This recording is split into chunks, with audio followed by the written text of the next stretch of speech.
Ansel, le poulain de Garrigue, de Christine Ferré-Fleury et Geneviève le courtier. Chapitre 1. C'est le vent qui m'a réveillé, le Mistral. Les volets de ma chambre étaient fermés, mais je reconnaissais sa voix, comme un moteur ronronnant loin, suivi des rafales de plus en plus longues et des bruits secs de brindilles s'abattent sur le toit. Je savais que le ciel, dehors, serait d'un bleu pur, brillant, et que, plus tard, dans la journée, les grands pins sur la colline se débattraient dans les tourbillons de poussière comme des gens affrontant une armée de fantômes.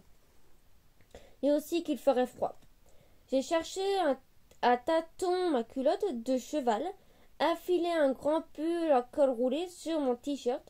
En tirant sur mes bottes, j'ai jeté un coup d'œil à l'écran lumineux du réveil. 7 heures. Trop tôt pour un dimanche, mais les chevaux, eux, n'apprécient pas les joies de la grasse matinée, et j'aime bien faire avec ma mère le tour des box et des parcs pour leur apporter leur petit déjeuner. C'est notre moment à toutes les deux. Après, surtout le week-end, le club se remplit. Les cavaliers entrent et sortent de la maison. Je n'ai pas souvent l'occasion d'être seule avec elle. Alix, c'est prêt. La trappe qui sépare le rez-de-chaussée du grenier, où se trouve ma chambre, une minuscule salle de douche et ma pièce secrète, s'est soulevée. J'ai aperçu le sommet de la tête brune et ébouriffée d'Hélène, ma mère, tandis qu'une bonne odeur de crêpes chaudes venait me chatouiller. J'arrive. Le week-end, maman prépare toujours un petit déjeuner spécial. Chocolat chaud pour moi, thé pour elle, et crêpes à la confiture pour toutes les deux. L'hiver, il fait encore nuit noire quand nous sortons nourrir les chevaux, et un estomac bien rempli donne du courage, dit-elle. Le jour de semaine, c'est Sylvain le palefrenier qui se charge de la première tournée. Les yeux encore lourds de sommeil, j'ai dégringolé l'échelle de meunier et atterri dans la cuisine en me rattrapant de justesse au barreau. De chez vous, tu vas arriver un petit morceau. Il faut vraiment que je fasse installer un escalier digne de ce nom. Maman répète cela depuis des années, depuis, en fait, qu'elle m'a donné la permission de m'installer au grenier. Mais comme il y a toujours une selle usée à remplacer ou des barres d'obstacles neuves à acheter, elle n'a jamais trouvé ni l'argent ni le temps nécessaire. Je ne l'ai pas dit, mais je préfère mon domaine sous les toits comme il est, séparé de la grande cuisine, où chacun peut entrer puisqu'elle sert aussi de bureau. J'aime l'idée qu'il y a un endroit bien à moi où je peux être seule si j'en ai envie. Nous avons pris notre petit déjeuner dans un agréable silence, puis nous sommes sortis dans le froid piquant, libérant la chaîne à longue qui bondissait autour de nous avec enthousiasme, sa queue au plumet, tournoyant comme les ailes d'un moulin. Aussitôt, les chevaux se sont mis à unir, et certains ont passé la tête au-dessus de leur demi-porte de leur box. Les collines étaient encore dans l'ombre. La maison, longue et basse, semblait dormir derrière ses volets restés clos. Quand nous sommes arrivés ici, avec 10 chevaux dans un camion, ce n'était qu'un bastidon. La pièce principale était flanquée de 2 remises que maman a transformées en une chambre et une salle de bain. Puis elle a fait construire une véranda où le soleil entre à flot dès le matin et aménage le grenier pour moi. La vieille camionnette a démarré en hoquetant. Nous avons dévalé les raidillons qui mènent aux hangars pour charger les bottes de foin. Il y aurait une deuxième tournée pour distribuer les granulés à base de luzerne et de maïs, nettoyer et remplir les abreuvoirs. Maman a coupé le moteur en passant devant le box de sa jument Anna. Ma grand-mère était vietnamienne et la plupart des chevaux du club portent des noms qui évoquent le Vietnam. J'ai pris une ration de foin à l'arrière de la camionnette pendant qu'elle s'approchait de la porte en planche brute et l'ouvrait sans geste brusque. Anna, ma belle. La jument était couchée au fond du box.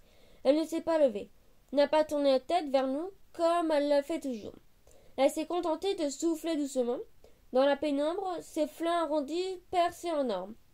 Maman s'est agenouillée et a passé sa main sur l'encolure luisante, puis, tout à coup, a parlé à mi-voix. Elle a palpé le ventre d'Adam. Alix, viens voir. J'ai déposé le foin près de la porte et je me suis approché. Touche. Sa voix était basse et chanteuse, comme toujours quand elle parle aux chevaux. Elle n'avait pas haussé le ton, mais j'ai deviné qu'elle souriait. Ses mamelles ont gonflé. C'est net cette fois. Tu sens? Ça veut dire que la naissance approche.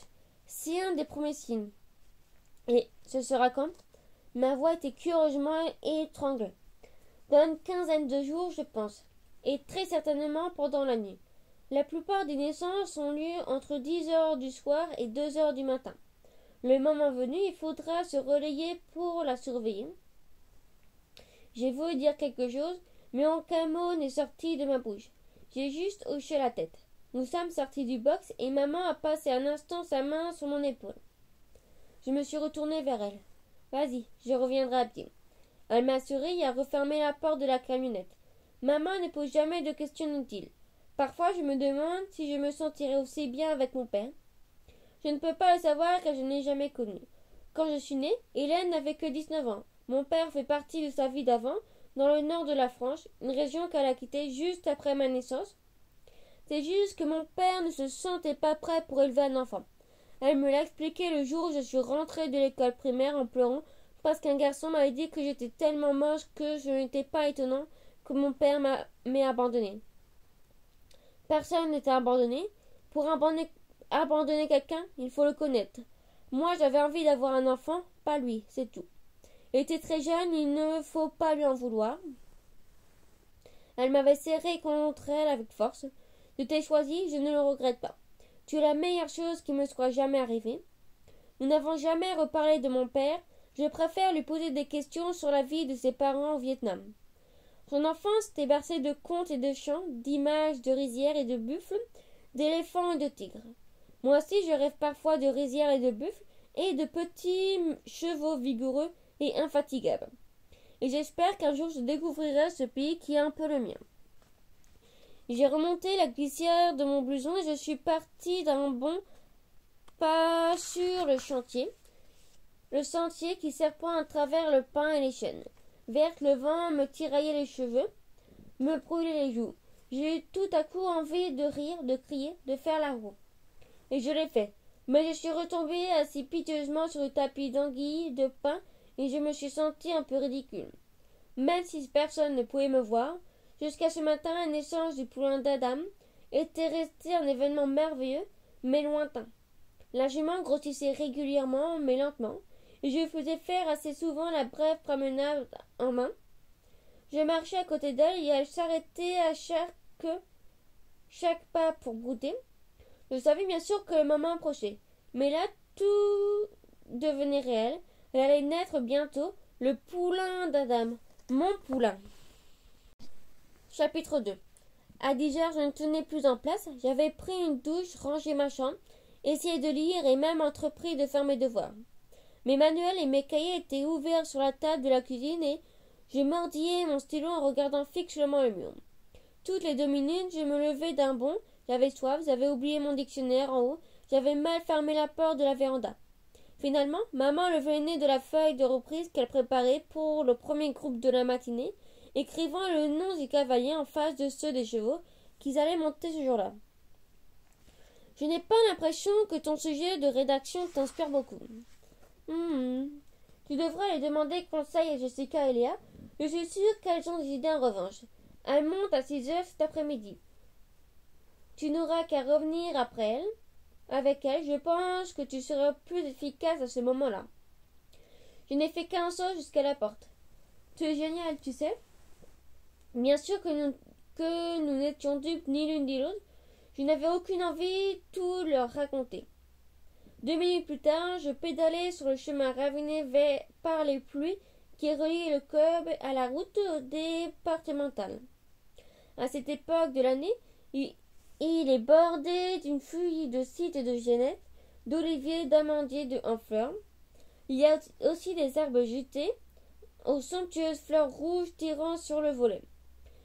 Le village de Pointe-Marin, où habitaient Jessica et Léa, est bâti sur une colline, un éboulis de toits roses sur ruelles tortueuses, fraîches en été, conduisant à des rues plus larges bordées de platanes Il y a la place du marché, au champ une fontaine. J'ai posé mon vélo contre la barrière et j'ai traversé la cour en évitant les tas de pierres, les sacs de chaux et les piles d'huile romaine bien rangés qui font depuis des années office de nains du jardin devant le mas. Quand Marie et Simone, les parents de Jessica et Léa, ont acheté cette maison, il n'y avait ni électricité ni eau courante. L'hiver, parents et enfants dormaient avec des bouillottes et 2 paires de chaussettes. Et comme raconte fièrement Marie avec son drôle de petit accent, à l'irlandaise, mes filles n'ont pas attrapé un seul rhume en 3 ans. Je me demande parfois si elles me regrettent pas à cette époque. Toujours est-il que les travaux avancent à une allure d'escargot, au gré des inspirations de Simon qui est, disant ses filles, spécialiste des idées magnifiques et irréalisables. En levant les yeux vers la fenêtre du premier étage, j'ai aperçu Jessica qui matrissait des signes frénétiques derrière la vitre. Le temps que j'arrive à la porte, elle était déjà en bas. Tu restes déjeuner? Viens vite, j'ai terminé un nouveau dessin. C'est Effon en train de sauter. Il est magnifique. Je me suis servi des photos que tu as prises au dernier concours. Comme d'habitude, elle me laisse aucune chance d'en placer une et, comme d'habitude, je me suis contentée de sourire. Puis je l'ai contournée pour atteindre la porte de la cuisine. Marie s'activait au-dessus de son fourneau aux fontes qui doit dater des croisades ou à peu près. Ça sent bon? Lui ai-je dit en l'embrassant. Ça, c'est de la taupe, ma puce, aux olives. Je rajoute une assiette? Mais déjà, Jessica m'entraînait dans l'escalier en bavardant comme une pie. Bien sûr qu'elle déjeune avec nous. Il faut vraiment que tu vois mon dessin, Alex. Il y a aussi une tarte aux pommes, c'est moi qui les ai coupées, et puis j'ai déniché un bouquin terrible. Mais je ne comprends pas tout, tu vas m'expliquer. Tu as regardé le jumping de Bordeaux à la télé hier après-midi? Tu as vu le triple? Sans reprendre haleine, elle a poussé la porte de la chambre qu'elle partage avec sa sœur et m'a littéralement propulsé à l'intérieur. Comme toujours, j'ai eu l'impression de rentrer dans un collage réalisé à partir de 2 photos différentes. La partie gauche de la longue pièce mansardée est dévolue à Jessica et tout ce qui s'y trouve reflète ses goûts et ses caractères. Les murs sont recouverts de sols au plafond de posters de chevaux. La bibliothèque roule sur les livres et les revues consacrées à l'équitation. Le sol est jonché de bottes boueuses, de gants et d'un beau désordre de vêtements. À droite, le domaine de l'art offre par contraste le spectacle d'un univers ordonné jusque dans les moindres détails. Lit au carré, bureau bien rangé, livres classés par ordre alphabétique et, près de la fenêtre, un jeu d'échecs. La passion de l'art qui se voit déjà affronter Kasparov à Moscou sous les flashs de la presse internationale. Léa a 12 ans, elle est désespérément bonne en tout, si bien qu'elle a sauté 2 classes et se retrouve en 3e cette année. Autant dire qu'un monde nous sépare. Je l'aime bien pourtant parce qu'elle est réservée et secrète, comme moi, et j'aime Jessica pour la raison exactement inverse. À elles deux, elles composent la meilleure amie idéale. J'ai admiré consciencieusement le dessin de Jessica et passé 10 bonnes minutes à lui expliquer la différence entre une ligne d'obstacles, plus de 2 foulées de galop entre chaque obstacle, et une combinaison, pas plus de 2 foulées. Croquis à l'appui, Jessica a décidé une fois pour toutes qu'elle serait un jour championne olympique d'équitation, et elle ne ménage pas ses efforts. Nous étions assises en tailleur sur le tapis. Au bout d'un moment, Léa a posé son livre et m'a regardé en souriant. Jess, je crois qu'Alix a quelque chose à nous dire. À quoi tu vois ça? Elle a l'air d'un chat qui a fauché un paquet de saucisses. J'ai éclaté de rire. Et je leur ai tout raconté. Je crois que jamais elle ne m'avait entendu parler autant, sauf la fois où je leur avais infligé une répétition générale de mon exposé de l'éducation à la Rome. De temps en temps, l'une ou l'autre m'interrompait d'une exclamation. Mais Alix, tu ne nous as jamais dit que ta mère voulait te donner un poulain? Tu peux monter sur les chevaux du club quand tu veux. Oui, je sais, mais aucun n'est à moi, vraiment. Celui-là, c'est moi qui vais l'élever, le débourrer, le dresser. Il reconnaîtra le son de ma voix et ma main et ma façon de monter. Et puis je serai là quand il naîtra. Comment as-tu pu garder le secret aussi longtemps? Moi, je serais morte étouffée. Ça, c'était Jessica. comment peux-tu être sûre d'être là au moment de la naissance? Ça, c'était Léa. Maman a dit que le poulain avait toutes les chances de naître la nuit. Alors, les derniers jours, je monterai ma tente à côté du box d'Anam. Comme ça, je serai sur place. Et nous, tu nous oublies? Elle me regardait, les yeux brillants, même Léa avait l'air tout excitée. Mais je serais peut-être obligée de camper plusieurs nuits de suite. Vous croyez que vos parents seraient d'accord?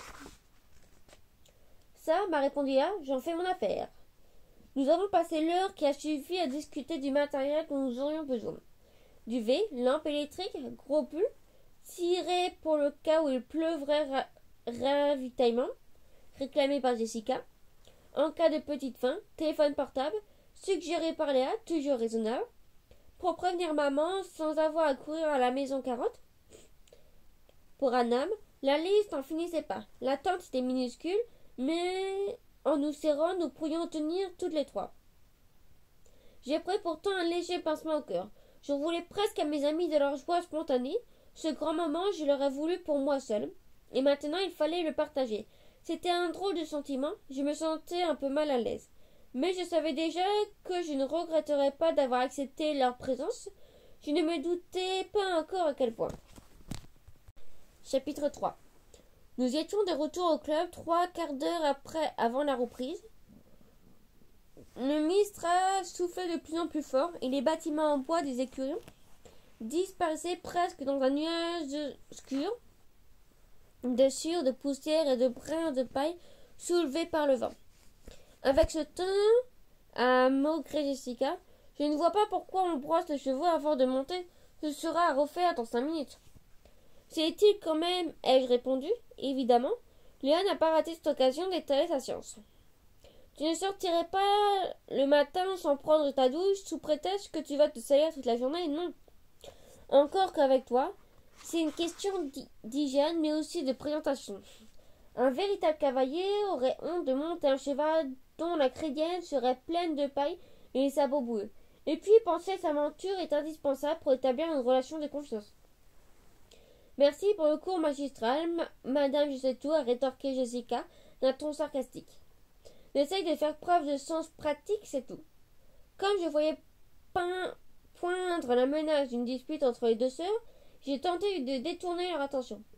Regardez, en voilà un qui aurait bien besoin d'un cours de rattrapage. Vous le connaissez? C'est la première fois que je le vois ici. Le garçon, qui devait avoir à peu près mon âge, se tenait à côté d'Anaïs. Une jument grise, docile et patiente, bras ballante et cure-pied à la main, l'air complètement perdu. Mais Jessica n'a jeté qu'un bref regard dans la direction que je lui indiquais. Pas étant de jouer les profs, il faut que je prépare Touran en suivant à la lettre les conseils de ma chère sœur. Chut, tu es vraiment impossible. Elles se sont éloignées en continuant de se chamailler. Avec un soupir, je me suis dirigée vers les box. Il m'arrive souvent de donner un coup de main aux cavaliers débutants. Maman dit que c'est une excellente expérience pédagogique qui me servira si je dirige le club un jour. J'aime bien cette idée, mais j'ai d'autres rêves. Des rêves que, jusqu'à présent, je n'ai confiés à personne. En me voyant approcher, le garçon eut l'air soulagé. Il ne veut pas lever le pied. Glisse ta main jusqu'au sabot et pousse la jument avec ton épaule pour qu'elle déplace son poids sur l'autre membre. Ensuite, tu soulèves le pied et tu le bloques entre tes jambes et ta cuisse. Ce sera plus facile. Je vais te montrer. Tout en nettoyant le sabot d'Anaïs, j'observais le garçon du coin de l'œil. Il avait des yeux gris étonnamment clairs, quelques taches de rousseur de chaque côté du nez, et des cheveux châtains coupés en brosse. Pour le reste, rien à signaler. Taille moyenne, corpulence moyenne. Un garçon ou quoi? Pour l'instant, cette moitié-là de l'humanité ne m'intéresse pas beaucoup. Il paraît que ça viendra plus tard. Les adultes sont péremptoires là-dessus, et ça m'énerve comme tout ce qui est obligatoire où on a l'air. Tu en as en vacances? C'était une question idiote qui aurait pu être en vacances au beau milieu du trimestre. J'ai piqué du nez vers mon cure-pied mortifié, mais le garçon ne semblait pas avoir envie de se moquer de moi. Non, je viens d'arriver. J'habite chez mes grands-parents, ils m'ont laissé une semaine pour m'habituer, mais je retourne au collège demain. Ah oui? Dans quelle classe? Mais qu'est-ce qui me provenait tout à coup? Qu'est-ce que ça pouvait me faire? En sixième, comme moi. Je me suis redressée un peu gênée. Tiens, à toi maintenant. Je crois que je vais y arriver. C'est sympa de m'avoir aidé. En fait, je m'appelle Luc. Et toi? Alix, j'habite ici. Ah. Il avait l'air impressionné. Je m'abandonnais quelque chose du genre. Bon, il faut que j'y aille, salut. Et j'ai tourné les talons. En passant près de là, qui ressemblait sa jument, j'ai vu qu'elle se mordait les joues pour ne pas rire. Tu es rouge jusqu'aux oreilles, m'a-t-elle soufflé. À côté d'elle, Jessica a pouffé. J'ai haussé les épaules, voilà que ça recommençait. Impossible d'échanger 3 phrases de poétesse avec un parfait inconnu sans qu'elle se mette à glousser ces deux-là. Ah, les filles, il y a des moments où je me passerais bien aussi de cette moitié-là de l'humanité. Du coup, j'ai décidé de ne pas suivre la reprise avec les autres. J'ai essayé de Nang et je suis partie sur le terrain de croche. Je me suis obligée à le détendre comme maman me l'a appris, méthodiquement, d'abord au pas, puis au trot en décrivant des cercles entre les arbres. J'ai enchaîné sur plusieurs tours de galop réguliers, en le laissant souffler de temps en temps et en augmentant un peu la vitesse. Et au fur et à mesure qu'il allongeait sa foulée, que je relâchais les rênes, avec la sensation de chevaucher le vent, ma nervosité s'est apaisée. Quand je suis revenue, le soir tombait et le club était presque désert, à l'exception de quelques cavaliers qui bavardaient, accoudés au toit de leur 4x4. Le vent était tombé, quelques étoiles commençaient à clignoter dans le ciel bleu sombre. J'ai eu un petit coup de cafard en voyant que Jessica et Léa ne m'avaient pas attendu. Et un grand coup de cafard quand je me suis rappelé que ma rédaction, elle m'attendait. À rendre le lendemain avec un sujet impossible. Vous passez une journée avec Huckleberry Finn, racontez vos aventures.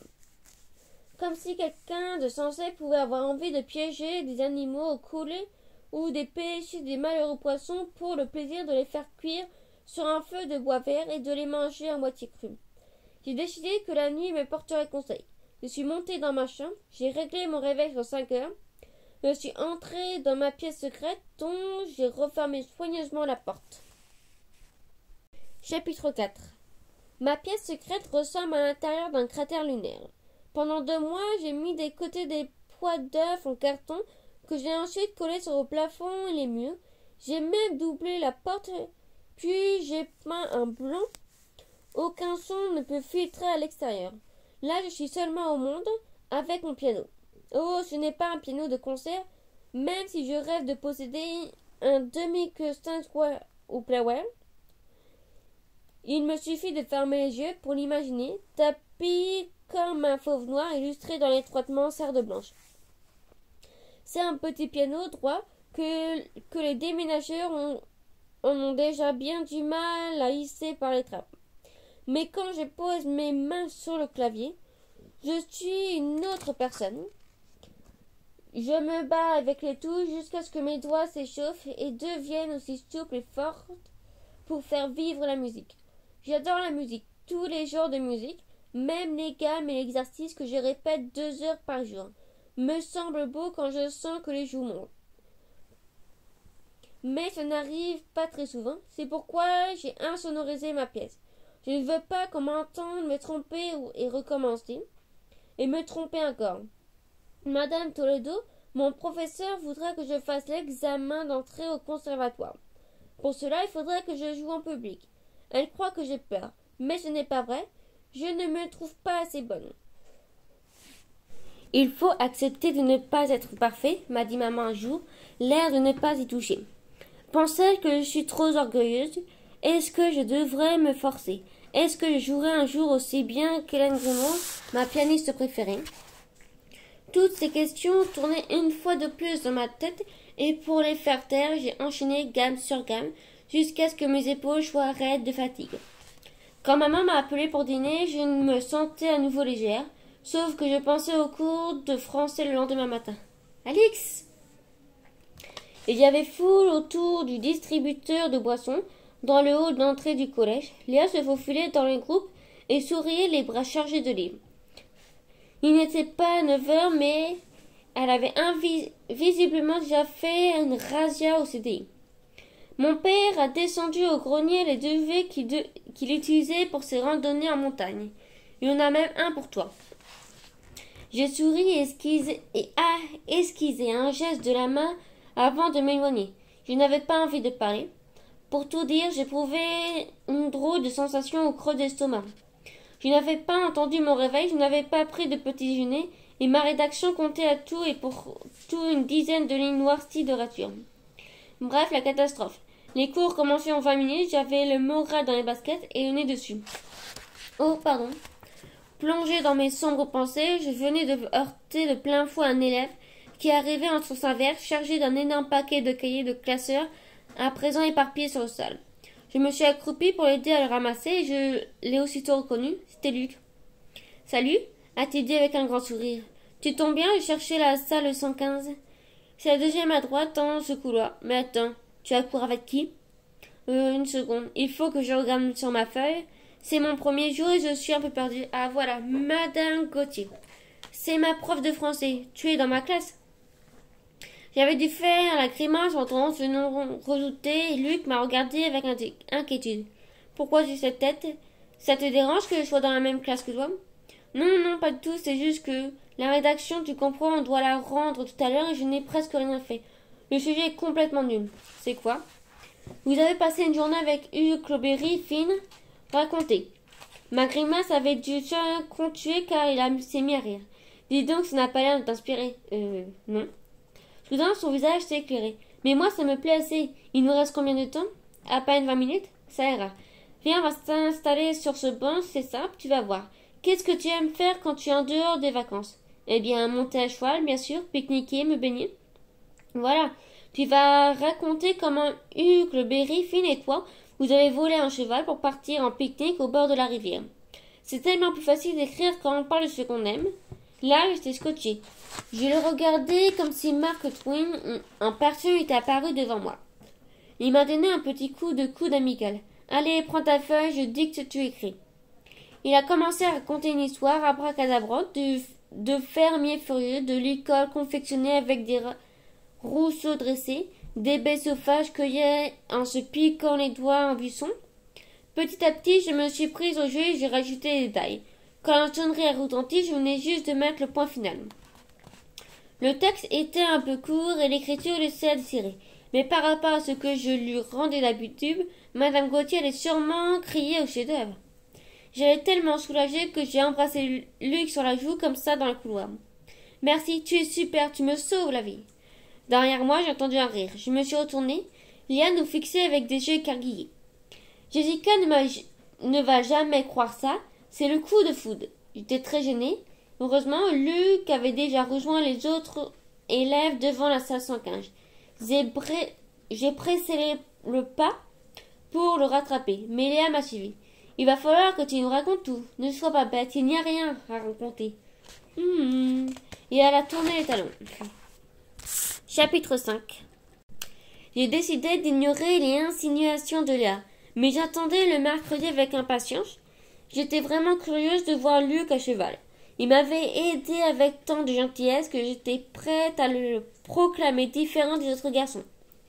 Contrairement à la plupart d'entre eux, sa principale préoccupation ne paraissait pas être de se mettre en valeur à n'importe quel prix.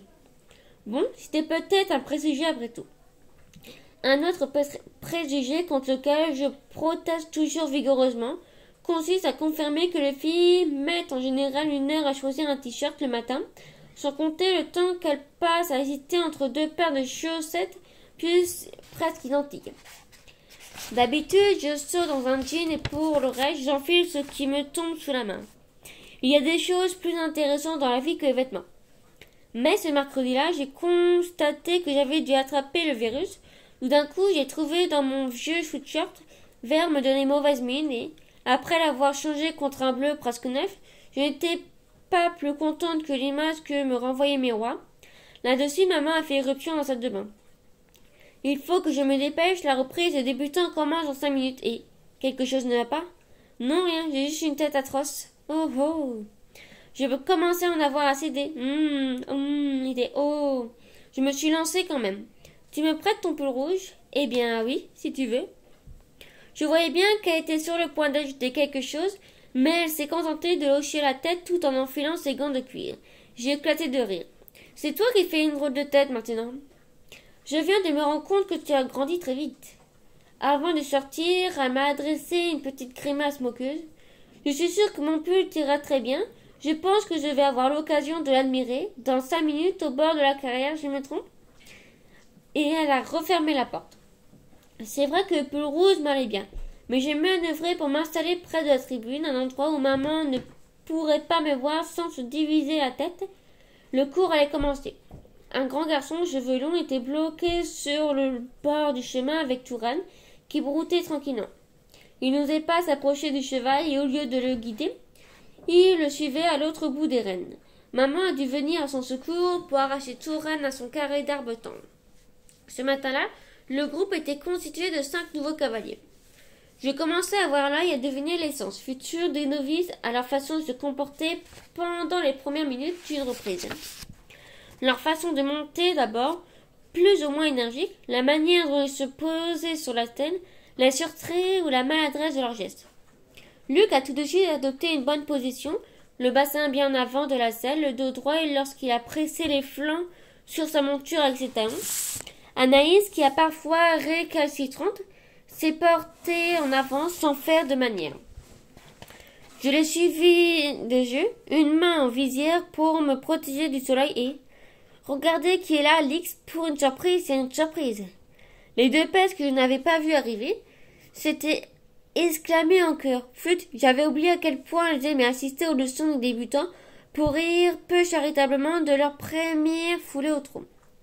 Justement, maman répétait avec patience pour la 10e fois depuis le début de la reprise le principe du trot est enlevé, pour éviter les secousses, se lever un temps sur deux en prenant un pied sur les étriers, les talons juste au-dessus des fesses, le buste légèrement en avant.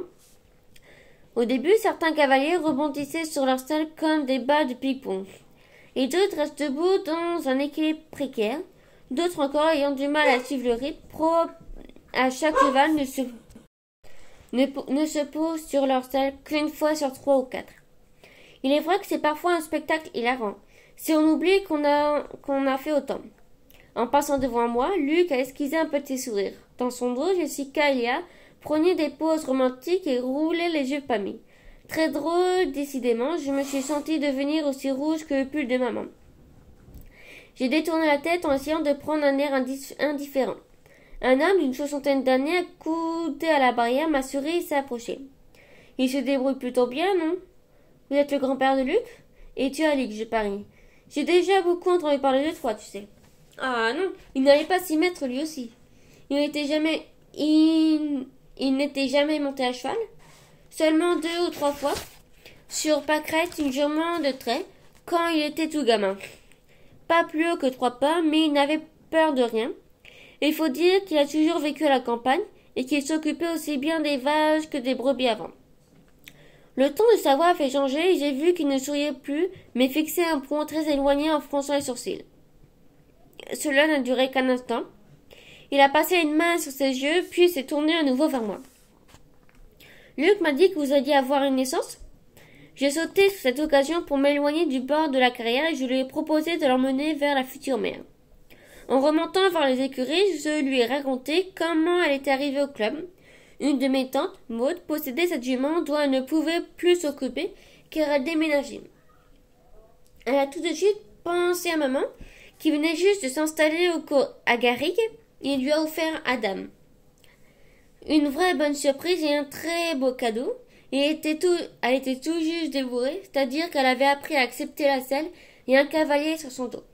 Les changements de direction étaient tout à fait approximatifs, et le fait de galoper un tour de carrière complet relevait de l'exploit. Mais son dressage a été rapide, elle était d'une bonne volonté, d'une gentillesse à toute épreuve, et maman l'a toujours montée avec beaucoup de plaisir. Mais l'année dernière, après une cavalcade nocturne avec ses compagnes de Podok, elle avait sauté la clôture et s'était poursuivie comme des folles autour des boxes. La jument s'était mise à boiter et tous les traitements tentés par Françoise Léopard, le vétérinaire du club, avaient échoué. Maman s'était donc décidée à la faire pouliner en repos prolongé pouvoir améliorer son état. Nous avons choisi un étalon de haras le plus proche, un superbe Anglo-Arabe-Alsano. Il avait fallu surveiller la chaleur d'Annam, c'est-à-dire les quelques jours pendant lesquels elle était féconde, et la conduire au Arras pour l'assailler. La première échographie avait confirmé qu'elle devait mettre bas en avril. Elle est belle, a remarqué le grand-père de Luc comme nous entrions dans le box. Puissante, avec un dos bien musclé. Vous avez l'air de bien connaître les chevaux. J'en ai vu naître quelques-uns, des poulains. J'avais 4 juments poulinières dans les Alpes. J'ai raté quelques mises bas aussi. Quand tout se passe bien, c'est tellement rapide. Une nuit, je veillais Pâquerette qui était arrivé au terme. Et je me suis absentée à peine un quart d'heure, et à mon retour, le poulain était déjà dans la paille. Si vous en avez le temps, appelez-moi, cela me rappellera de bons souvenirs. Nous habitons à la maison en volet bleu sur la route du Paille-Marin. C'est à 5 minutes à pied, mais je suppose que tu verras bientôt. Il m'a serré la main et s'éloignait en grande enjambée. Il avait une curieuse démarche d'enfant, pas du tout celle d'un grand-père. De dos, avec son blouson de cuir et son jean, on aurait presque pu le prendre pour un adolescent. Je le trouvais sympathique et la tristesse qui transparaissait par instants sur son visage m'intriguait. Qu'avait-il été sur le point de dire tout à l'heure au bord de la carrière? Cela avait-il un rapport avec Luc? Des appels de voix joyeuses et un bruit de sabots me tiraient de ma songerie. La reprise était terminée, je n'avais aucune envie de subir le sarcasme de Jessica et Léa. Pourtant, il allait falloir que nous ayons une petite discussion, toutes les trois. Et le plus tôt serait le mieux. Chapitre 6. Annam grossissait de jour en jour. Elle avait maintenant un ventre énorme et, vue de face, elle ressemblait à une tasse avec sa soucoupe débordant de chaque côté. Chaque soir, avant de nous coucher, nous passions la voir pour nous assurer que tout allait bien. Je collais mon oreille à ses flancs, les mains posées sur le poil doux et chaud, dans l'espoir de sentir le mouvement du poulain. Parfois, il me semblait percevoir un choc léger, un frôlement. Je chantonnais alors, bouche fermée, et je parlais avec douceur pour qu'il apprenne à connaître le son de ma voix. Maman se moquait gentiment de moi. « Fais attention à ce que tu dis, tu sais qu'il comprend tout. » Mais je continuais sans me décourager à raconter au poulain la vie du club et à lui décrire tout ce qu'il allait bientôt découvrir. L'herbe, le sol, le vent, l'eau fraîche, le chant du cigare tout au long des chaudes journées d'été, et aussi bien sûr les carottes croquantes que les pommes que je lui apporterai quand il sera assez grand pour s'en régaler. La jument restait immobile, les yeux mi-clos, les oreilles frémissantes, comme si mes paroles l'apaisaient. Avec le début des vacances de Pâques, la période des stages avait commencé et 5 jeunes cavaliers, entre 8 et 10 ans, longeaient dans le dortoir aménagé et l'étage des clubs rousses. Les autres demi-pensionnaires arrivaient à 10 heures du matin. Maman avait beaucoup de travail et je lui donnais un coup de main, car les stagiaires devaient être occupés jusqu'à 5 heures du soir. Entre les spaghettis bolognaises, ma spécialité, à préparer pour le déjeuner, et les plus petits qu'il fallait aider 3 fois par jour à sceller leur poney, je n'avais plus le temps de penser à mes problèmes de relations publiques. D'ailleurs, Jessica et Léa étaient parties au ski pour une semaine avec leurs parents. J'avais donc tout le temps de mettre au point les arguments de la grande mise au point que je leur préparais. J'avais prévu 3 parties avec introduction, développement et conclusion. Il faut bien que les cours de français servent à quelque chose. Cela leur clouerait définitivement le bec, du moins, je l'espérais. J'avais tort. Dis donc, tu y prends goût, on dirait, à la compagnie des garçons. J'étais assise dans la sellerie en train de montrer à 2 stagiaires comment démonter et remonter un fil. C'est la pièce du harnachement qui sert à diriger le cheval.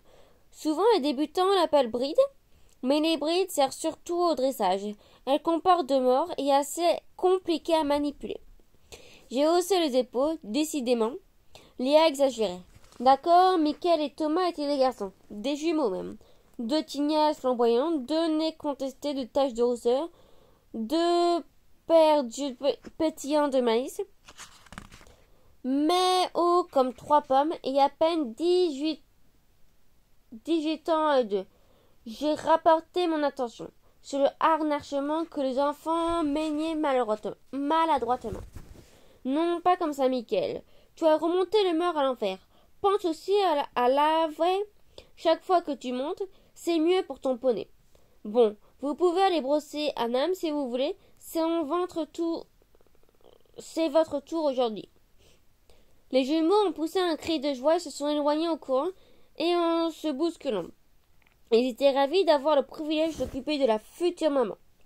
Les premiers jours du stage, les enfants se battaient presque pour le promener, la caresser, la bichonner et n'en plus finir, faisant briller ses sabots comme des miroirs et dressant sa crinière pendant des heures. Ils avaient du sucre et du pain plein leurs poches et maman avait dû les mettre en garde contre les dangers de la suralimentation. Vous pensez faire plaisir à Nam, mais si elle mange trop, toute la graisse qu'elle aura accumulée risque de la gêner pour mettre son poulain au monde. N'oubliez pas qu'elle bouge de moins en moins. Finalement, maman avait institué un roulement. Les jeunes cavaliers, 2 par 2 et à tour de rôle, pensaient la jumeau, la faisaient marcher autour du club et la laissaient s'embrouter et nettoyer son box. J'ai respiré un grand coup et je me suis tournée avec détermination vers Léa, qui me dévisageait un rien avec sous-cap. Ne t'énerve pas, Alix, me répétai-je. Tu vas lui parler calmement, mais fermement. Tu vas lui faire comprendre que la plaisanterie a assez duré. Tu vas faire preuve de maturité et d'intelligence, tu vas. Oh, tu es bronzée?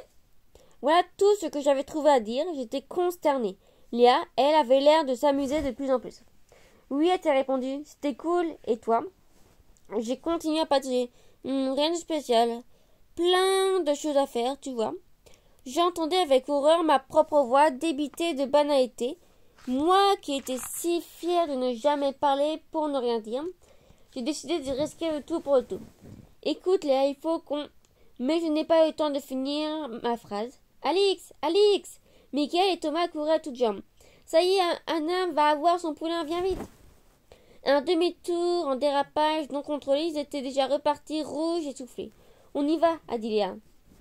Je l'ai suivi en essayant de me remémorer les signes avant-coureurs dont j'avais lu les listes dans mon encyclopédie. La jument se couche, puis se relève, regarde ses flancs, fait preuve d'une certaine nervosité, transpire, et les signes plus certains, l'apparition de la cire, ce bouchon qui se forme dans les mamelles, annonçant la mise bas dans les 48 heures. Qu'est-ce que tu marmonnes? Léa riait. Je révise. Pour entrer dans les box d'Anam, nous avons dû nous faufiler entre les enfants qui s'étaient agglutinés devant la porte. Léa fait preuve de son autorité habituelle. Poussez-vous de là, vous lui bouchez la lumière. Puis, devant la mine déçue des plus petits, elle s'est radoucie. Vous pouvez rester, mais à condition d'arrêter de pailler comme une bande d'oiseaux à folie. Elle a besoin de calme. Comme je me suis approchée d'elle, Anam n'a pas bougé. J'ai posé la main sur son encolure et sa poitrine. Son poil était sec, elle ne semblait pas agitée. Littéralement suspendue à la porte du box, les juments continuaient à s'agacer. C'est les trucs, tu sais, Hélène nous a dit la bougie. La bougie? J'étais perplexe. Thomas a envoyé un grand coup de coude dans les côtes de son frère. Pas la bougie, idiot, la cire, regarde Alix. Je me suis penchée pour examiner les mamelles d'un homme qui, depuis 15 jours, avait gonflé. Elle était maintenant très apparente, et en effet, j'ai senti mes doigts une petite boule solide, qui s'est affritée aussitôt. Effrayée à la pensée d'avoir commis une bévue, j'ai écarté les yeux dans la pénombre, mais j'ai aussitôt compris. La jument était roulée dans son parc et une couche de boue adhérait par endroits à son ventre. C'étaient ces gouttes de boue durcie que Michael et Thomas avaient pris pour la cire. Je me suis relevée à moitié soulagée, à moitié déçue. Il allait falloir attendre encore. Chapitre 7. Alix a la tête ailleurs. C'est l'amour, a chantonné Jessica, qui, allongée sur le canapé, feuilletait Concours épique magazine en balançant les jambes. J'ai froncé les sourcils, agacée. Nous venions de finir le dîner. La soirée était douce et, par la fenêtre grande ouverte, j'avais cru voir un rapace dans l'ombre avait brièvement volé la clarté de la nuit. Je me suis forcée à sourire, mais il était trop tard. Marie et Simon me regardaient avec un intérêt amusé. « Comment s'appelle le relu ?» a demandé Simon, en riant. Marie s'est interposée. « Alix a peut-être envie de garder ses secrets. Souviens-toi à son âge. Et ils ont échangé un regard ému. Allons bon. On allait avoir droit au récit de leur première rencontre. Tout le monde s'attendrirait sur la fraîcheur de l'adolescence et je n'irais plus un instant de paix. Il s'appelle Luc, a continué Jessica d'une voix écouée de bébé, et Alix l'a embrassé et Léa l'a vu. J'ai posé ma serviette sur la table. Tout à coup, les délicieuses brochettes de poulet au citron préparées par Marie semblaient peser sur mon estomac comme autant de grosses pierres. J'ai essayé de contrôler ma voix. Et tant que je rentre, maman va s'inquiéter, je vais chercher mon sac. J'ai monté les escaliers comme une somnambule. Dans la cuisine régnait à présent un silence de mort. Je suis entrée dans la chambre des deux sœurs et j'ai récupéré mon sac à dos et mon blouson. J'étais furieuse. Non, pas vraiment furieuse, plutôt triste. J'aimais bien Luc, mais je ne me sentais pas capable de supporter les petits rires et taquineries, les pics de Jessica et ses gaffes calculées, sans compter les regards indulgents des adultes. C'était injuste. Pourquoi ne pouvais-je pas avoir un ami sans que tout le monde se mette à rire, sous cap ou se poser du coude? C'était ça la prétendue égalité des sexes? Il y avait encore du boulot dans ce cas. J'ai pivoté sur mes talons quand Jessica a poussé la porte. Alors, madame, je la joue digne et offensée. Si on ne peut rien te dire, où est passé ton sens de l'humour? J'ai soupiré. On a dû m'oublier le jour de la distribution. Arrête, tu veux? Pourquoi tu t'en vas? J'ai sommeil. J'ai fait un pas de côté pour éviter, mais elle m'a barré le chemin. Je ne vaux même pas la peine qu'on me parle, c'est ça? Ah, évidemment, si j'avais les yeux gris, les épaules musclées. Honnêtement, je ne sais pas ce qui m'a pris. Je suis plutôt du genre calme d'habitude. J'ai empoigné Jessica par le col de sa chemise à carreaux et je l'ai secouée de toutes mes forces. Elle était tellement stupéfaite qu'elle est restée muette. Quand j'ai réalisé ce que j'étais en train de faire, je l'ai relâché aussitôt et ça fallait par terre, la bouche ouverte en haut. En dévalant l'escalier, je l'ai entendu crier. Tu vas voir, je te parie que d'ici une semaine, ton Luc ne regardera plus que moi. Fais-moi confiance, je vais faire ce qu'il faut pour ça. Non, mais tu ne te prends pour qui? Léa m'a rattrapé comme j'ouvrais l'antivol de mon vélo, en secouant rageusement la tête pour chasser les larmes qui me brouillaient la vue. Je suis désolée, Alix, on voulait juste rire, et puis ça allait trop loin. Mais ne prends pas Jessica trop au sérieux. Elle est plus petite que toi, et je crois qu'elle est un peu jalouse. Je n'ai pas pu m'empêcher de sourire, même si j'avais la gorge serrée. Avec son air posé, sa sagesse d'adulte et son application à tout expliquer de manière rationnelle, Léa tombait complètement à côté de la plaque. Le problème n'était pas que je prenne ou non au sérieux les menaces de Jessica. Si elle voulait absolument attirer l'attention de Luc, je ne pouvais rien faire pour l'en dissuader. Et de toute façon, je n'en avais pas envie. Ça me dégoûtait un peu. Toutes ces histoires, c'était comme dans les mauvais téléfilms. Deux amis se disputent le même garçon et déploient des efforts incroyables pour le séduire pendant que le héros se contente de rester là, l'air idiot et satisfait de lui-même. Non merci sans moi.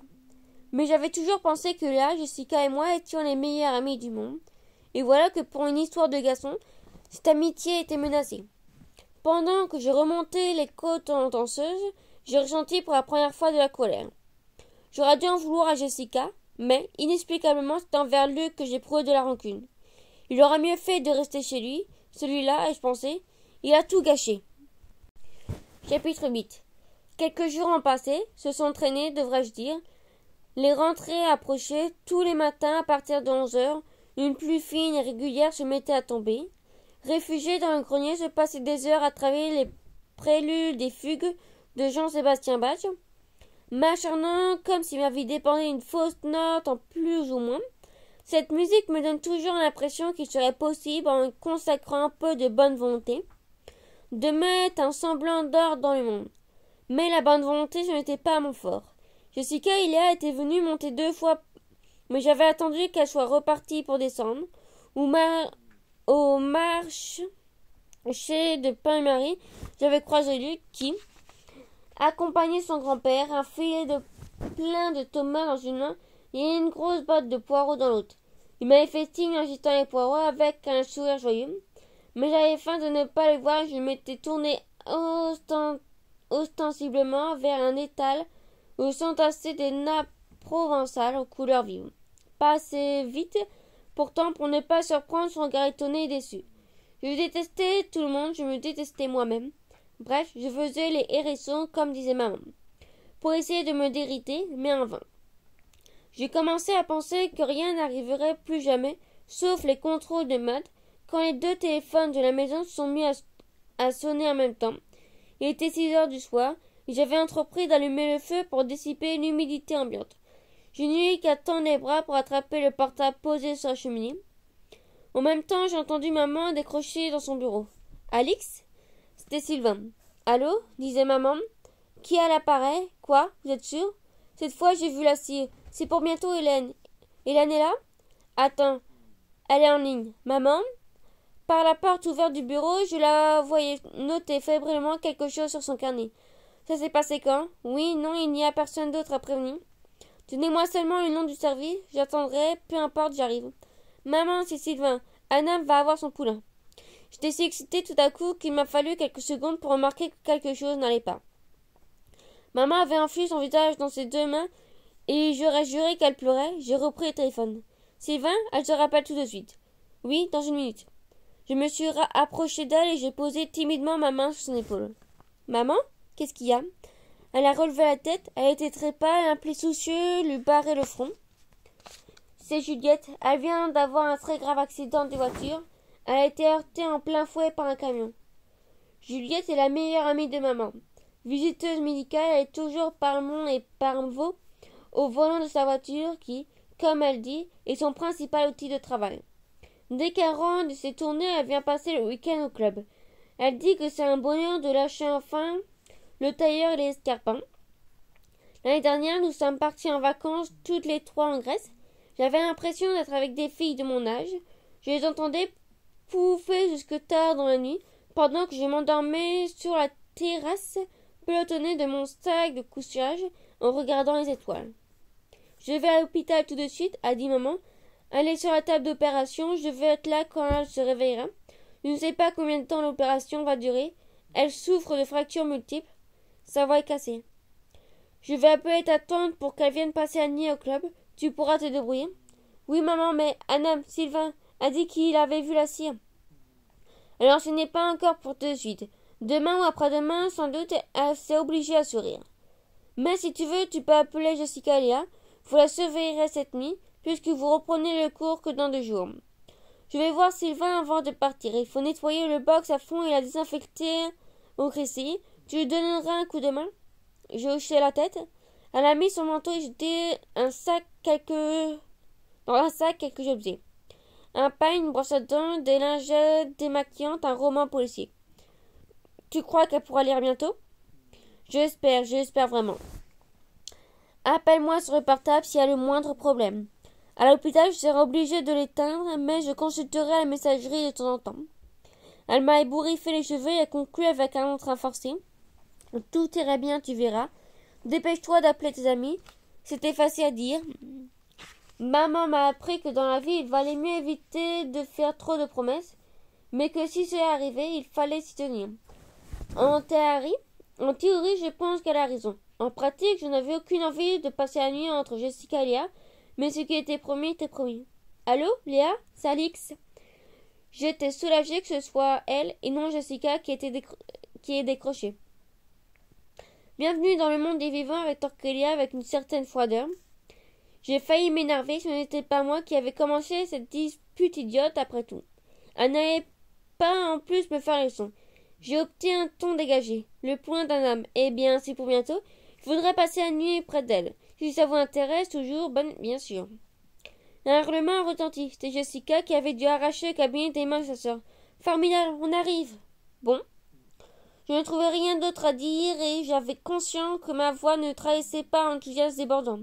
Oh, Alix, pour l'autre jour, je sais que je suis allée un peu fort. Tu m'en veux pas? Dis. On va préparer des sandwichs, un pique-niquera dans la paille. Ça va être super. Tu as du coca? Oh oui, puisque ne t'en fais pas, on apporte tout. Elle a raccroché, sans me laisser le temps de répondre, comme d'habitude. Mais ça valait peut-être le mieux. Chapitre 9. J'ai rejoint Sylvain aux écuries. Il avait beaucoup à faire, nettoyer, désinfecter les box, étendre de la paille fraîche, renouveler l'eau de l'abreuvoir, apporter du foin.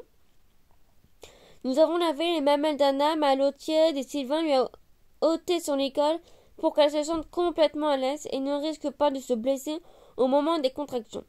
Elle ne bougeait presque pas, puis suivait tous nos mouvements d'un regard intensif. J'ai vraiment l'impression de préparer un berceau, a dit Sylvain. Il ne manque plus que les brassières. Quel dommage que je ne puisse pas rester, mais c'est mon seul week-end de ski dans l'année. Tout en m'activant, je pensais à Juliette. Tout à l'heure, j'étais tellement absorbée dans mes propres problèmes que j'avais laissé partir un moment sans essayer de la réconforter et je m'en voulais. Son histoire de fille me paraissait maintenant sans importance, comparée à l'angoisse qu'elle devait ressentir. Je me suis précipitée à la maison et j'ai laissé un petit message sur sa boîte vocale. Dis à Juliette que je l'embrasse et ne fume pas tout en paquet de cigarettes et pense à manger quelque chose si l'opération dure longtemps. J'ai ajouté « Je t'aime très fort ». Et j'ai raccroché en réalisant que je venais de parler à ma mère comme si c'était moi l'adulte et elle l'adolescente. Est-ce que ça aussi je voulais dire que je grandissais? Peu après le départ de Sylvain, vers 8 heures, Léa et Jessica sont arrivées sur leur vélo lourdement chargé. Il y a eu un court instant de gêne, mais je me suis vite détendue quand Jessica a commencé à déballer les paquets avec force commentaire. Elle avait emporté de quoi tenir 3 semaines dans l'Himalaya. Duvet, couverture polaire, tapis de sol, thermos rempli de chocolat chaud, 2 puissantes lampes électriques, pique-nique pour 12 au moins, et même un Monopoly. Nous avons finalement décidé de ne pas monter à tente, mais nous installer dans le box le plus proche de celui d'Anna, sur une épaisse litière de paille. La pluie avait cessé, il faisait doux. Nathalie, la sœur de maman, qui vit à une quinzaine de kilomètres à Palmarin, dans un village de peintres, nous a apporté de gros bols de soupe chaude. C'est un peu la deuxième maman de tous les cavaliers. Elle adore faire la cuisine. Ses plats vietnamiens sont délicieux. Il improvise souvent des goûters pontagrédiques qui sont les bienvenus quand nous rentrons en Glosshouse après une journée de cheval, épuisés et affamés. Ensuite, nous avons dévoré les sandwichs sur la dinde, les préférés de Jessica, les petits fromages de chèvre, les gâteaux au chocolat. Puis, nous avons installé le Monopoly. De temps à autre, l'une de nous allait jeter un coup d'œil dans le box voisin, mais la jument semblait somnoler. Vers minuit, nous avons bu tout le chocolat chaud. J'avais réussi à acheter la rue de la Paix et Jessica s'était endormie. Rouler en boule. À notre tour, nous nous sommes pelotonnés dans nos sacs de couchage. Je suis restée éveillée un moment, appuyée contre la cloison de planches brute. J'attendais le souffle puissant et régulier d'Anna. Le froissement de la paille, je me sentais bien. Peu à peu, mes paupières se sont fermées.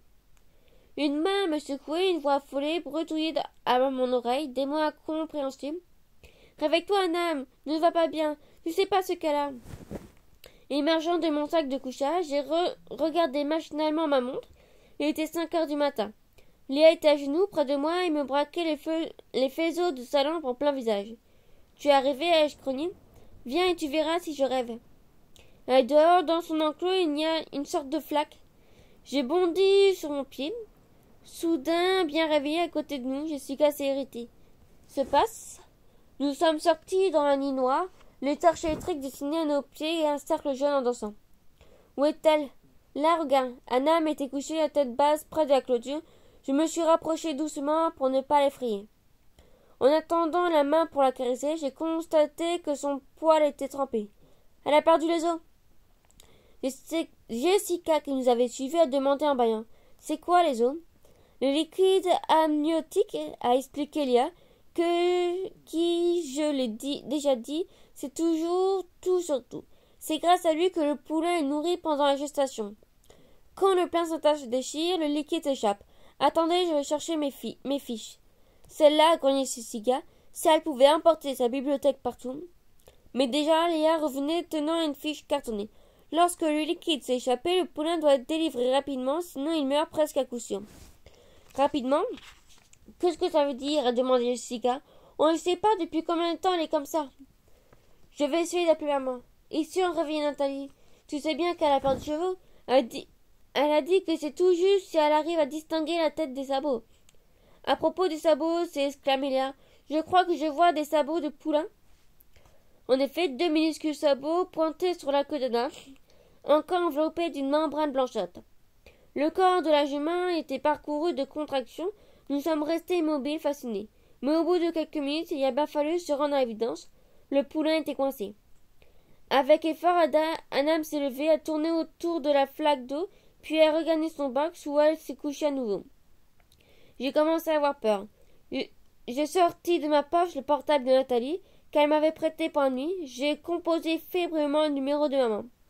Pourvu qu'elle réponde. Mais la bande de messages s'est déclenchée. Clip-pic de Corinne, merci de parler après le signal sonore. Maman, rappelle-moi dès que tu auras ce message. Anna m'a perdu les os et le poulain ne sort pas. Je ne sais pas quoi faire, s'il te plaît, rappelle. Nous nous sommes regardés en silence. Alix, a dit doucement, Léa appelle le vétérinaire. Il fallait que l'une de nous reste auprès de la jument. Jessica s'est dévouée sous prétexte pour une fois, et nous sommes allés jusqu'au clabousse où je trouvais affichée la liste des vétérinaires de gars. Je l'ai consulté rapidement. Je vais essayer d'abord François Lambert, celle qui vient le plus souvent, et qui a soigné Anam depuis le début. Françoise a répondu immédiatement. Alix, ne parle pas si vite, s'il te plaît, je ne comprends rien. Ne t'avale pas et dis-moi précisément ce qui se passe. Elle m'a posé quelques questions, puis écoute, je suis en train de soigner un autre cheval à 50 km d'ici. Je n'aurai pas le temps d'arriver. Même si je pars tout de suite, il faudrait aider Anam en tirant le poulain. Mais on doit intervenir dans le quart d'heure qui vient. Alix, sinon il ne survivra pas. Il faut que je trouve un vétérinaire de garde. Dès que c'est dit que c'est urgent, je te rappelle, essaye de rester calme. Après avoir accroché, j'ai entendu le portable de Léa. Vas-y, fais tout le numéro d'Ali, je vais voir comment ça se passe là-bas. La fermeté de ma voix m'a surprise moi-même. C'est bizarre, mais à présent que je savais que le danger était bien réel, j'avais presque moins peur. Anam respirait fort, a regardé presquement son ventre. Jessica m'a accueilli avec un soupir de soulagement. Ouf, je suis content de te voir. Toi, tiens, qu'est-ce qu'on peut faire? Elle a l'air épuisée. Je me suis accroupie près de la jument et j'ai repoussé sa crinière emmêlée pour lui dégager les yeux. J'ai murmuré. Vas-y, Anam, vas-y, ma belle. On va t'aider, ne t'en fais pas, tout ira bien. Je n'y croyais pas vraiment. Nous n'arriverons jamais toutes seules à tirer le poulain. Est-ce que nous allions devoir rester là, à la regarder lutter en vain jusqu'à ce qu'il soit trop tard? Chapitre 10. J'ai regardé ma montre. Le temps s'écoulait lentement, mais j'aurais voulu le ralentir encore. 10 minutes. Il nous restait que 10 minutes. Il y a qui ne revenait pas. J'avais couru jusqu'au clabousse quand j'ai entendu sa voix. Alix a le numéro? Oui, la vétérinaire nous l'a dit. Oui, à tout à l'heure. Elle a émergé de l'obscurité essoufflée. C'était ta mère. Juliette est réveillée, elle va aussi bien que possible. Mais il y a 1 heure de route pour rentrer. Elle veut que tu appelles M. Marshall, le grand-père de Luc. Il a l'habitude, il nous aidera. Et puis il habite à côté, il n'a pas le choix. On n'a pas le choix, Alix. Le vétérinaire le plus proche ne répond pas. Les autres sont trop loin. J'ai regardé sur la carte. J'ai senti ma gorge se nouer. Notre dernière chance, ai-je pensé. J'ai composé le numéro, une sonnerie. 2, 10. Ils ne sont pas là, ils sont partis pour le week-end de Pâques. J'ai senti mon corps s'affoler, je serrais si fort le téléphone que ma main me faisait mal. Allô? La voix de Luc ensommeillée. Luc, c'est Alix, je suis désolée, mais je n'ai pas le temps de t'expliquer. Est-ce que je peux parler à ton grand-père? C'est très urgent. Il est cloué au lit avec un sciatique, il ne peut pas bouger. Et tu sais, ici, on a encore un téléphone encadrant. Que se passe-t-il? J'ai crié. C'est Anam, son poulain est coincé, ma mère n'est pas là, il n'y a pas de vétérinaire assez près, et il faut intervenir dans les 10 minutes. Je ne sais plus quoi faire, Luc, il va mourir. Je sanglotais presque. J'arrive. Il raccrochait. 2 minutes plus tard, j'entendais le bruit de ferraille de son vélo dans le chemin. Luc a dû battre le record de vitesse en côte. Bien sûr, il a fallu que Jessica s'en mêle. C'est sympa d'être venu, mais ça nous avance à quoi? Luc a souri sans se vexer. J'ai souvent donné un coup de main à mon grand-père, tu sais. Il a élevé des vaches et des moutons et il fallait parfois aider les bêtes à mettre bas. Ça doit être presque la même chose pour le chevaux, non? Mais Jessica ne renonçait pas. Pourquoi tu dis il élevait? Il Il a fait faillite ou quoi? Le visage de Luc a changé. J'ai vu passer l'expression douloureuse qui m'avait intrigué le jour où j'avais parlé à son grand-père. Il est mort, a-t-il répondu à voix basse. Il y a 2 mois, dans un accident de voiture avec ma mère. Jessica est devenue très pâle, puis elle s'est détournée et est allée s'agenouiller auprès d'Anam. Il lui a doucement caressé la tête. Ses épaules étaient agitées de sombres sautes. Luc a esquissé un mouvement vers elle. Je l'ai retenu en posant ma main sur son bras. « Laisse-la, ai-je murmuré. Je ne savais pas quoi ajouter, du reste, qu'aurais-je pu dire? Maintenant, Luc, tu dois saisir les intérieurs du poulain. Maintenant, Luc, tu dois saisir les intérieurs du poulain au-dessus des poulets et tirer en respectant le rythme des contractions de la jument. Tu tires au moment où elle pousse. Léa, portable à l'oreille, transmettait à Luc les indications de François Lambin. Auparavant, je l'avais accompagné au clabousse et nous étions levés les mains. Avec une brosse et du savon de Marseille, nous étions tous accroupis sur la paille autour d'un âme. Jessica avait les yeux rouges et se mordait nerveusement les lèvres inférieures. Je lançai à Luc des regards inquiets, mais il paraissait calme et concentré. Autour de nous, les autres chevaux étaient aussi étrangement silencieux, comme s'ils étaient conscients de la gravité du moment. Luc a assuré sa prise autour des membres fragiles et a commencé à tirer, sans résultat. « Léa, ne bouge pas. Françoise pense que les intérieurs ne sont pas bien dépliés. Il faut essayer encore. Elle dit que vous devriez vous y mettre à 2. Sans réfléchir, j'ai saisi à mon tour une des jambes fines du poulain et nous avons tiré ensemble de toutes nos forces. Des gouttes de sueur parlaient à nos fronts et nous soufflions aussi fort que la jument. J'avais l'impression que cela ne s'arrêterait jamais. Tirer, respirer, tirer, respirer. Après une contraction plus forte, la tête du poulain était apparue, mais il était toujours inerte. Je serrai les dents. Même s'il était mort, il fallait continuer. Anna, d'ailleurs, paraissait soulagée. Elle a tourné la tête vers nous, comme pour nous remercier. Une douleur aiguë tiraillait mon dos et je sentais mes jambes trembler. Une autre contraction, encore une autre. Le poulain était à présent visible jusqu'à mi-corps. « Respire, respire, ai-je dit à voix haute. Soudain, Jessica s'exclamait. « Il ne peut pas !» S'agenouillant, elle a sorti d'un mouchoir le papier de sa poche et entreprit de nettoyer délicatement les minuscules naseaux. Le petit corps a été parcouru de tressaillements violents. « Il respire, Alix, il respire !» chuchota Jessica. Son visage, encore mouillé de larmes, était rayonnant. « Aide-moi, Alix, a dit Luc. On y est presque. » Quelques secondes plus tard, le poulain reposait sur la paille. Nous nous sommes tous regardés, les yeux embués. « Ce n'est pas le moment de mollir, a lancé Léa. Tirer le poulain devant un âme. Françoise pense qu'elle ne va pas avoir la force de se tourner vers lui pour le lécher. Le poulain faisait visiblement des efforts pour soutenir sa tête, qui dodelinait. Il avait un corps gracile, les membres d'une longueur démesurée, et la grosseur de ses articulations était impressionnante. Léa, très à l'aise dans son rôle de général, continuait à nous donner des instructions. Françoise demande si le cordon est rompu. Oui, il faut le désinfecter avec de la teinture d'iode.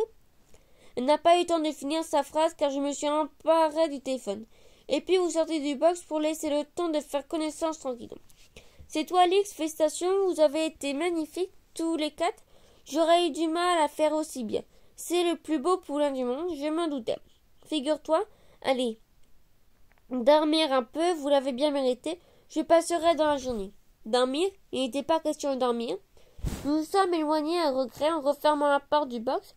J'ai eu le temps de voir un âme relever la tête, flairer son poulain et commencer doucement à le lécher. Jessica s'est approchée de Luc et l'a regardé droit dans les yeux. Tout le monde me dit que je parle sans réfléchir et je crois que c'est vrai.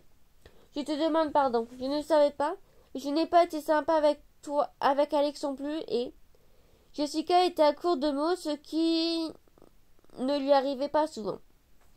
Elle a acquisé une sorte de grimace, puis a sauté au cou de Luc, lui plaquant 2 gros baisers sur les joues. « Tu es un type trop génial. » C'était tout, Jessica, et moi qui n'osais même pas dire merci à Luc. Seulement, voilà, on ne se refait pas. Léa a intervenu. « Bon, quand vous en aurez fini avec ces émouvantes infusions, est-ce que tu pourrais nous dire, Alice, comment tu vas l'appeler ce poulain ?» J'avais ma réponse toute prête. C'est l'année des M. Ce sera Mekong. C'est une ville du Vietnam, a demandé Jessica. Léa a levé les yeux au ciel. Ma sœur est vraiment dure. Tu ne sais pas que Mekong est un fleuve de 4000 kilomètres de long qui prend sa source en Chine, longe le Laos et la Birmanie, puis traverse Thaïlande et le Vietnam pour se jeter dans la mer de Chine. Je n'ai pas besoin de le savoir, répliquait Jessica, puisque je me trimballe avec une encyclopédie vivante. Dommage qu'il n'y ait pas d'icône je, ça me reposerait de cliquer dessus de temps en temps. Nous avons éclaté de rire tous les quatre. Chapitre 11. Vous faites plus de tapage qu'un troupeau de marcassins affamés. Nathalie, mal réveillée, passait une main dans ses cheveux emmêlés en clignant des paupières. Nous l'avons entourée en parlant tous à la fois et l'avons entraînée jusqu'au box d'un âme. Là, elle nous a étonnés. Elle, qui n'approche jamais un cheval à moins de 3 mètres, a été attendrie sur le poulain et a même osé passer une main tremblante sur son dos. Regardez ce beau poil doré. Comment appelle-t-on cette couleur, Alix? Son père est alezan. Il va être un peu plus foncé alezan brûlé. N'est-ce pas qu'il est magnifique? Et c'était vrai.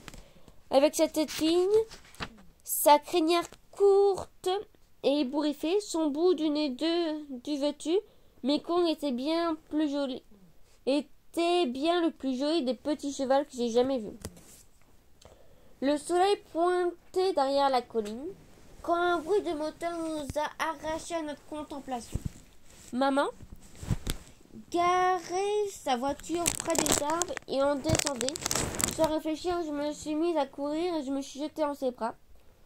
Toutes les larmes que j'avais retenues pendant les minutes terribles où la vie de Mekong n'avait tenu qu'à un film étouffé. Je les laissais couler sans me soucier pour une fois de me donner un spectacle.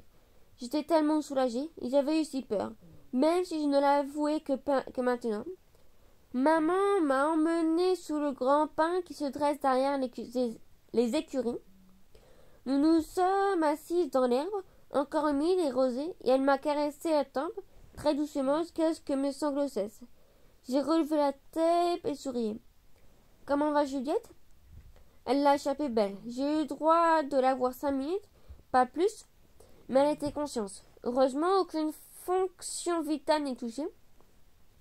Elle sera immobilisée au moins 3 mois, mais avec de la rééducation et des soins, elle retrouvera l'usage de ses jambes. Elle pourra même remonter à cheval.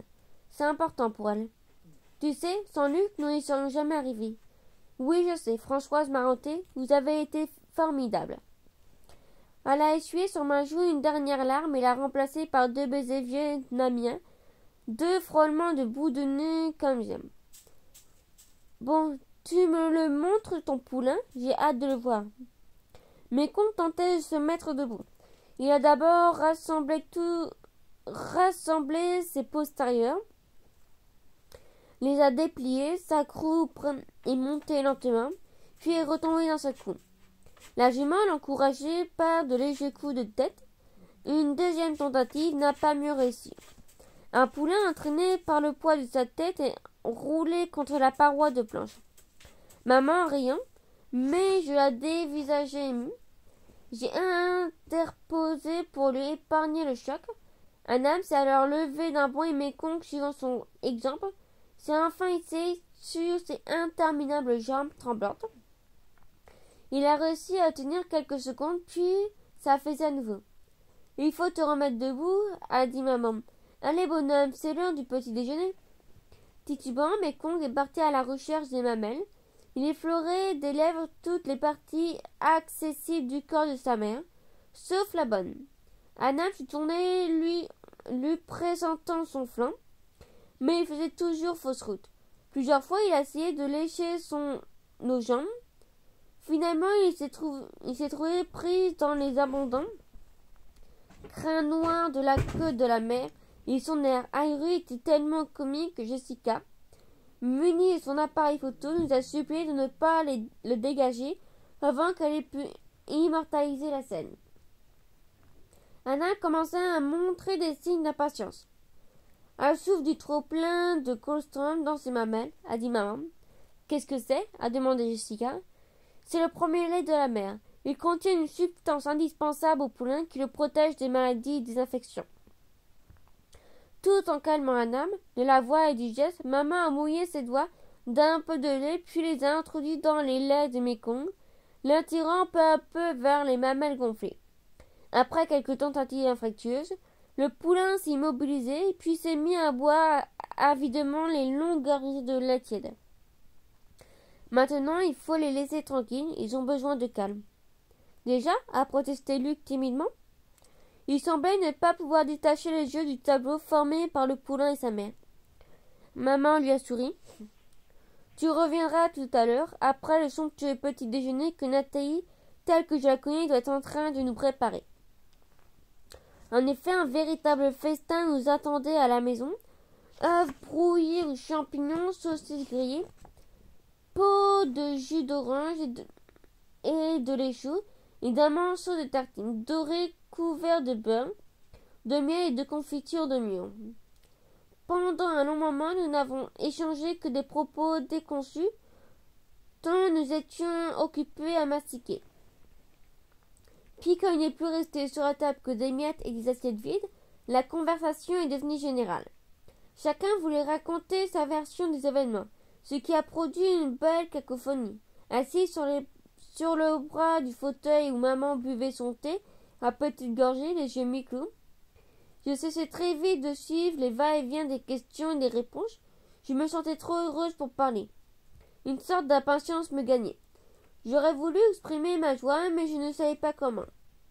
Pendant que Luc mimait avec humour les grimaces coincées de son grand-père qui, à 65 ans, n'avait jamais été malade de sa vie, ne supportait pas de devoir rester au lit pour soigner son dos, je me suis levée, j'ai escaladé sans bruit l'échelle qui monte au grenier.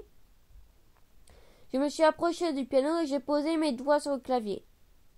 Une mélodie chantée dans mes mémoire, celle d'une sonate de Mozart que j'aimais parce qu'elle évoquait pour moi la lumière d'un jour daté et la liberté sans limite des oiseaux volant très haut dans le ciel limpide. J'ai joué tout doucement les premières notes. Oui, c'était cela que je voulais, jouer cette sonate pour moi-même. Y mettre tout le bonheur que je ressentais et qui me faisait presque mal. J'avais fermé les portes, personne ne m'entendrait. Ils étaient tous si occupés qu'il se passerait sûrement un bon moment avant que quelqu'un remarque mon absence. Personne ne m'entendrait. Immobile devant un piano, je me suis souvenu ce que disait Madame Testo. La musique, Alix, même si tu es soliste, même si tu es la plus grande pianiste du monde, c'est quelque chose que tu partages, pas quelque chose que tu gardes pour toi. Tant que tu n'auras pas fait cette expérience, il te manquera quelque chose. Et j'ai entendu à nouveau les paroles de maman. Il faut accepter de ne pas être parfait. Alors je suis allée ouvrir la porte et j'ai joué pour eux en bas et pour Mekong. Fin.